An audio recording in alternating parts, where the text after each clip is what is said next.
কোনো রাজনৈতিক বক্তব্যে নয়, আইন ও বিধি মতে প্রধান উপদেষ্টার টাইম ফ্রেম অনুযায়ী আগামী নির্বাচন দেওয়ার প্রস্তুতি নিচ্ছে কমিশন, জানিয়েছেন প্রধান নির্বাচন কমিশনার এএমএম নাসির উদ্দিন।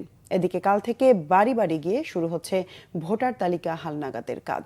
আরও জানাচ্ছেন মোবাশ্বের আহমদ। গেল প্রায় দেড় দশকের বেশি সময় ধরে সুপরিকল্পিতভাবে দেশের নির্বাচন ব্যবস্থা ধ্বংস করেছিল শেখ হাসিনার সরকার। ভোট কেন্দ্রে গিয়ে ভোট দিতে না পারার অভিযোগ ক্ষোভে পরিণত হয়েছিল সাধারণ জনগণের। তাই ছাত্র জনতার অভ্যুত্থানের পর এবার একটি সুষ্ঠু নির্বাচনের প্রত্যাশা দেশের মানুষের।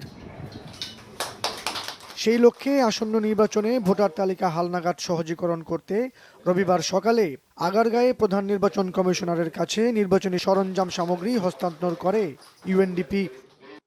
পরে প্রধান নির্বাচন কমিশনার জানান, ৬৫,০০০ কর্মী সোমবার থেকে বাড়ি বাড়ি গিয়ে ভোটার তালিকা হালনাগাদ কার্যক্রম শুরু করবে, যা শেষ হবে আগামী ৬ মাসে।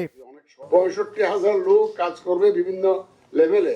তার মানে আমরা এটা huge program, we have undertaken a huge program, যাতে কুইকলি এই কাজটা আমরা within the time, specified time আমরা শেষ করতে পারি। আমরা সন্দেহ দূর করার জন্য তো এই কাজ করতেছি, এত লোক নামাচ্ছি, মাঠে নামাচ্ছি। এখন আর আমরা তো নিশ্চয়ই আমরা আশাবাদী যে এটা সব ধরনের সন্দেহ দূর হবে ইনশাল্লাহ।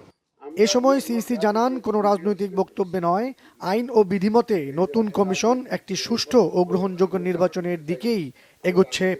মাননীয় প্রধান উপদেষ্টার ঘোষিত যে টাইম ফ্রেম, ওটাকে মাথায় রেখে আমরা কাজ করছি। এই রাজনৈতিক বক্তব্য মধ্যে আমরা ঢুকতে চাই না, আমরা রাজনীতির মধ্যে ঢুকতে চাই না। আমরা আইন কানুন বিধিবিধান সিস্টেমের মধ্যে থাকবো, একদম ক্লিন স্লেট। আমরা চাই যে একদম স্ট্রেট, যাতে সবাই একটা ফ্রি ফেয়ার গেম আমরা উপহার দিতে চাই। সব players can play freely under the rules of the game. That is the environment we want to create, আর অন্য কিছু না। আসন্ন নির্বাচন সঠিকভাবে পরিচালনা করতে ভবিষ্যতেও ইউএনডিপির কাছে সাহায্য চাওয়া হবে বলেও জানান প্রধান নির্বাচন কমিশনার। মোবাশ্বের আহমেদ, বাংলা ভিশন, ঢাকা।